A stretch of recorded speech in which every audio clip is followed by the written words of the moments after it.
ಜಯಂತಿ ಅವರ ಹೆಸರಿನಲ್ಲಿ ಪ್ರಶಸ್ತಿ ಸ್ಥಾಪಿಸಲು ಪ್ರಯತ್ನಿಸಲಾಗುವುದು ಅಂತ ಮುಖ್ಯಮಂತ್ರಿ ಸಿದ್ದರಾಮಯ್ಯ ಅವರು ಘೋಷಿಸಿದರು. ಗಾಂಧಿ ಭವನದಲ್ಲಿ ನಡೆದ ಕಾರ್ಯಕ್ರಮದಲ್ಲಿ ಸದಾಶಿವ ಶೆಣೈ ಅವರ ಅಭಿನಯ, ಶಾರದೆ ಜಯಂತಿ ಅವರ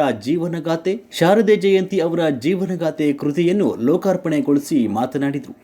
ಜಯಂತಿ ಅವರು ನನ್ನನ್ನು ಸದಾ ಪ್ರೀತಿಯಿಂದ ಹೀರೋ ಅಂತ ಕರೀತಾ ಇದ್ರು ಅಂತ ಮುಖ್ಯಮಂತ್ರಿ ಸಿದ್ದರಾಮಯ್ಯ ಅವರು ಸ್ಮರಿಸಿದರು. ಜಯಂತಿ ಅವರು ಅಪಾರ ಮನುಷ್ಯತ್ವ ಹೊಂದಿದ್ದ ಸ್ನೇಹಜೀವಿ ಆಗಿದ್ದರು.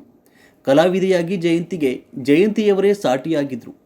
ಅವರು ಮಾನವೀಯವಾಗಿ ಬದುಕನ್ನು ನಡೆಸಿ ಬದುಕನ್ನು ಸಾರ್ಥಕಗೊಳಿಸಿಕೊಂಡಿದ್ದಾರೆ ಅಂತ ಹೇಳಿದರು.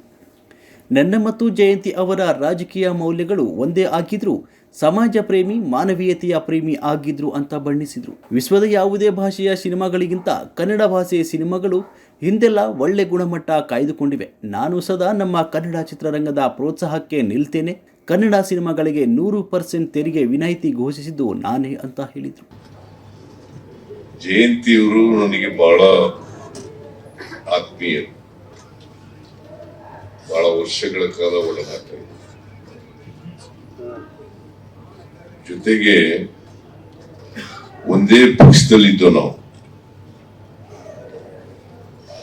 ಜನತಾದಳ ಹೆಸರಲ್ಲಿ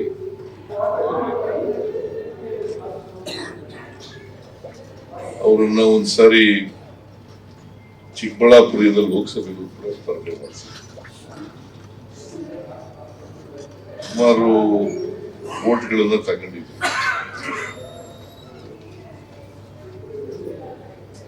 ನನ್ನನ್ನು ಯಾವಾಗಲೂ ಕೂಡ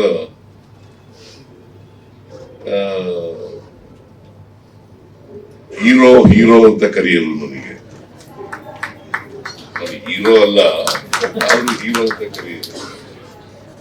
ಜಯಂತಿಯವರ ನನ್ನ ಮೇಲಿದ್ದಂತ ಪ್ರೀತಿಯಿಂದ ಅಂತರ ಕರೀತಾ ಇದ್ದೆ. ಅನೇಕ ಕಡೆಗಳಲ್ಲಿ ಒಟ್ಟಿಗೆ ಪ್ರಚಾರ ಮಾಡಿದ್ದೀವಿ. ಚುನಾವಣೆ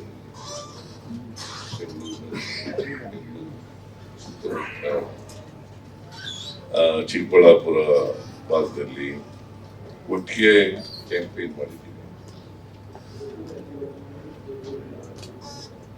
ಒಟ್ಟಿಗೆ ಒಂದೇ ಪಕ್ಷದಲ್ಲಿ ಇದ್ದದರಿಂದ ಒಂದೇ ರಾಜಕೀಯ ಅಭಿಪ್ರಾಯ ಕೂಡ ಇತ್ತು. ಪಿ ಲಂಕೇಶ್ ಅವರು ನನಗೆ ಗುರುಗಳ ರೀತಿ ಪತ್ರಿಕೆ ಕಚೇರಿಗೆ ಹೋಗಿ ಮಾರ್ಗದರ್ಶನ ಪಡೆಯುತ್ತಿದ್ದೆ ಅಂತ ಸ್ಮರಿಸಿದ್ರು.